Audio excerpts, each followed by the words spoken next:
ஒவ்வொரு வருஷமும் பாரதியாரோட பர்த்டே வரும்போது அவரை பத்தி பேசணும்னு சொல்லி ஆசைப்பட்டு ஒரு 2, 3 வருஷம் தொடர்ந்து நான் பேசிட்டு இருந்தேன். அதுக்கப்புறமேட்டு மக்களும் பெருசா அதை கவனிக்கல. ஆனா நம்மளும் கவனிக்கல அப்படின்னு சொல்லிட்டு, சரி இந்த வாட்டியாச்சும் ஒரு ஷார்ட்ஸ்ல போடலாம் அப்படின்னு சொல்லிட்டு. இந்த உலகம் வந்து பல முக்கியமான மனிதர்களை வந்து சந்திச்சிருக்கு. தமிழ்நாடு சந்திச்ச ஒரு அற்புதமான மனிதன். சுதந்திரம் அடையறதுக்கு 20 வருஷத்துக்கு முன்னாடியே சுதந்திரம் அடைஞ்சா நம்ம எப்படி இருக்கணும் அப்படிங்கிற கனவு கண்ட ஒரு அற்புதமான மனிதன். எனக்கு வந்து 35 வயசு முடிஞ்சு 36 வயசு நோக்கி நான் நகர்ந்துட்டு இருக்கிறேன். பாரதியார் இறந்து போகும்போது அவருக்கு 39 வயசு. அந்த 39 வயது இளைஞன் தன் லைஃப்ல பார்த்த அந்த எழுதின வார்த்தைகள் இருக்குல்ல, அந்த வார்த்தைகளுடைய அந்த வீரியம் 100 வருடங்கள் கடந்தும் இன்னும் கூட வாழுதுன்னா அது ரொம்ப பெரிய ஆச்சரியமான விஷயம். அவர் வந்து 1921 இறந்து போறாரு. 100 வருஷத்தை கடந்துட்டார். அவர் இறந்து போய் 100 வருஷத்தை கடந்துட்டார். ஆனா அந்த 100 வருஷத்தை தாண்டி அவருடைய வார்த்தைகள்ல எப்படி இந்த அழுத்தம் இருக்கு.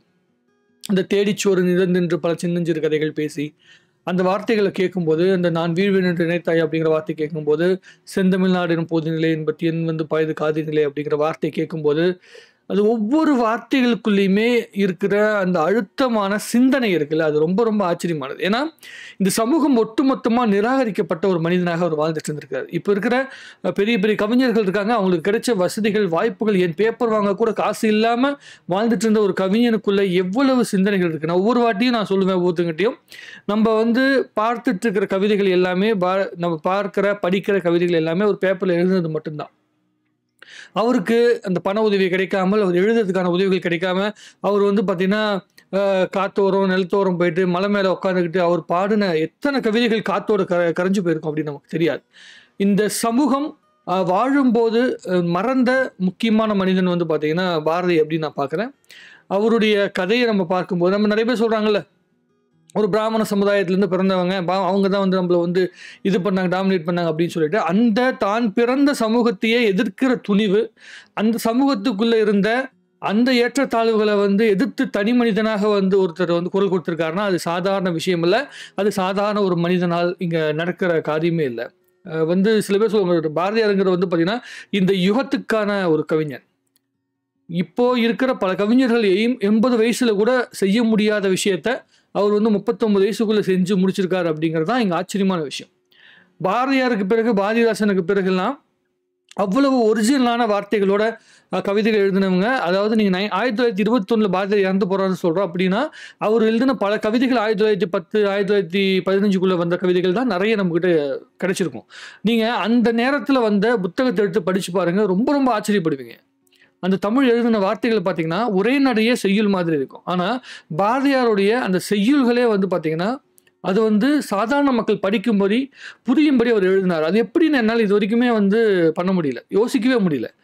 அவர் அவ்வளவு சிம்பிளிஃபை பண்ணி எப்படி எழுதினார் அப்படின்னு சொல்லிட்டு. இவ்வளவு ஏன் சொல்றேன், நீங்க பொன்னியின் செல்வன் புத்தகம் 1950களில் வந்த புத்தகம். ஆனா அந்த புத்தகத்துக்குள்ள இருக்கிற வார்த்தைகள் கூட சில இடங்கள்ல வந்து நம்ம வந்து ரொம்ப பயங்கரமா இருக்கும். தமிழே ரொம்ப தெளிவான தமிழா இருக்கும், புரியும். ஆனா 1950ங்கிறது பாரதியார் இறந்து போய் கிட்டத்தட்ட 25 வருஷத்துக்கு அப்புறம் வந்த அந்த புத்தகத்துல கூட தமிழ் வந்து ரொம்ப பாமர மக்கள் கூட ஈஸியா படிக்க முடியாத இல்லை. ஆனா அவருக்கு எப்படி அது தோணுச்சு அப்படிங்கிற அந்த ஆச்சரியமான பல விஷயங்கள் நான் யோசிச்சுக்கிட்டே இருந்திருக்கேன். அவருடைய அந்த எப்படி சொல்றது மரபு கவிதையை வந்து கொண்டு வர்றாரு. அதாவது இலக்கணத்தை உடைச்சி நம்ம கவிதையை கொண்டு போய் பாமர மக்கள்கிட்ட வந்து சேர்த்தணும். வாய்ப்பாடல்கள் கேட்கிறாரு. சாதாரண மக்கள்லாம் வந்து பாட்டு பாடிட்டு ஜாலியாக அவங்களுக்குள்ள பாடிட்டு இருக்கிற பாடல்கள் கேட்கும்போது ஏன் நம்ம இப்படி பாடக்கூடாது, குருவிக்கு பாட்டு பாடக்கூடாது, காக்கைக்கு ஏன் பாடக்கூடாது, ஏன் வந்து தலைவன் தலைவி மட்டுமா பாடிட்டு இருக்கணுமா, ஏன் வந்து நான் வெறும் ஒவ்வொரு குருவிகளுக்கும் காக்காக்களுக்கும் குயில்களுக்கும் பாட்டு எழுதக்கூடாதா அப்படின்னு சொல்லி அந்த குயிலை வச்சு ஒரு பாட்டு எழுதுறாரு. அதாவது பாரதியார் வந்து இலக்கணத்தை உடைச்சிட்டு மரபு கவிதை அப்படிங்கிறத தாண்டி வசன கவிதை அப்படிங்கிற ஒரு விஷயத்தை உருவாக்குறாரு. அந்த வசன கவிதை அப்படிங்கிற இடம் வந்த பிறகுதான் இங்க புது கவிதை அப்படிங்கிற விஷயமே உருவாயிருக்கு. இந்த ஜென்ரேஷன்ல இப்ப நம்ம கவிதைகள் அப்படின்னு படிச்சுட்டு இருக்க அத்தனை கவிதைகளுமே வந்து புது கவிதைகள் மட்டும்தான். மரபு கவிதைகள் கூட நம்ம கிட்ட இல்லை. மரபு கவிதை கூட சில இலக்கணம் இருக்கு, ஆனா புது கவிதைக்கு இலக்கணமே கிடையாது.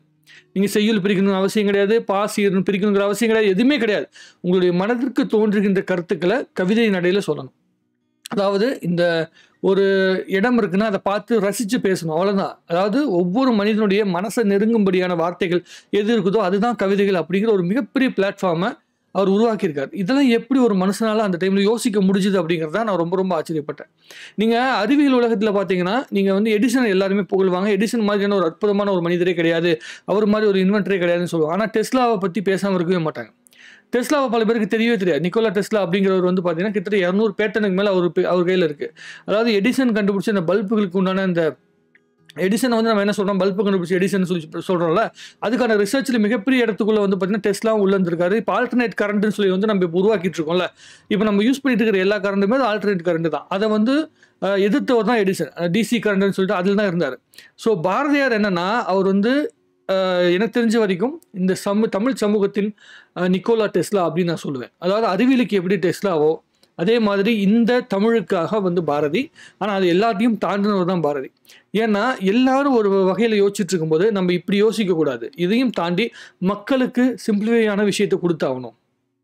எப்படி வந்து சயின்ஸுக்கு வந்து டெஸ்லா வந்து எல்லாருக்குமே ஈஸியாக போய் கரண்ட் சேரணும், இன்னும் வந்து சுலபமாக போய் சேரணும்னு சொல்லி வந்து சயின்ஸுக்காக அவர் போராடினாரோ, அதே மாதிரி தமிழில் இந்த தமிழ் எல்லாருக்கும் போய் சேரணும், எல்லா சாதிகளுக்கும் போய் சேரணும், எல்லா இனத்துக்காரங்களுக்கு போய் சேரணும் அப்படின்னு சொல்லி முயற்சி பண்ணவர். அந்த விஷயத்த வந்து பாரதியார் வந்து சாதிச்சு காட்டியிருக்காரு. அவர் இறந்து போகிறப்போ வெறும் 17 பேர் தான் இருந்தாங்க அப்படின்னு சொல்கிறாங்க. இன்னும் 17 நூற்றாண்டுகள் கடந்தாலும் சரி, பாரதியின் புகழை எவனாலும் யாராலும் அழிக்க முடியாது. அந்த புகழை சுமக்கின்ற பாரதியார் அவரை பற்றி ஒரு வார்த்தை பேசுவதில் மிகப்பெரிய சந்தோஷத்தோடு நான் அந்த வீடியோ முடிக்கிறேன். உங்களுக்கு பாரதியார் வந்து எவ்வளோ மனசுக்கு நெருக்கமானவர், அவருடைய பாடல்களில் உங்களுக்கு ரொம்ப பிடிச்சது எது அப்படிங்கிறத நீங்கள் வந்து எழுதுங்க. எனக்கு தெரிஞ்ச வரைக்கும் தமிழ் சினிமா வரலாற்றில் இந்த பாரதி அப்படிங்கிற படத்தை வந்து நம்ம யாருமே மறக்க முடியாது. அதில் வந்து இளையராஜா அவர்கள் வந்து அந்த பாடல்கள் வந்து போட்டிருந்த விதமாக இருக்கட்டும், அதில் வந்து இந்த வெள்ளை நிறத்து ஒரு பூனை எங்கள் வீட்டில் வளர்றது கண்டில் பிள்ளைகள் பெற்றது பூனை அது பேருக்கு ஒரு நிறமாகும், அதான் வெள்ளை அதாவது சாம்பல் நிறம் ஒரு குட்டி, கருஞ்சாந்து நிறம் ஒரு குட்டின்னு சொல்லிட்டு ஒரு பாட்டு வரும், குயில் பாட்டுலேயோ சம்திங் வரும்.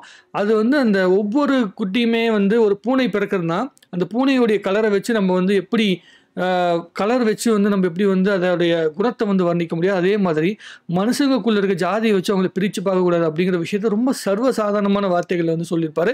இது மாதிரி பாரதியாருடைய கவிதைகளை பற்றி பேசணும், நம்ம சிலாகித்து எவ்வளவோ பேசலாம். பாலச்சந்திர சார்லேருந்து பாரதி ராஜா அவர்கள்லேருந்து எல்லாருமே அவருடைய பாடல்களை வந்து பயன்படுத்தியிருக்காங்க. எனக்கு மனசுக்கு ரொம்ப ரொம்ப நெருக்கமான பாடல் வந்து அந்த தேடிச்சோறு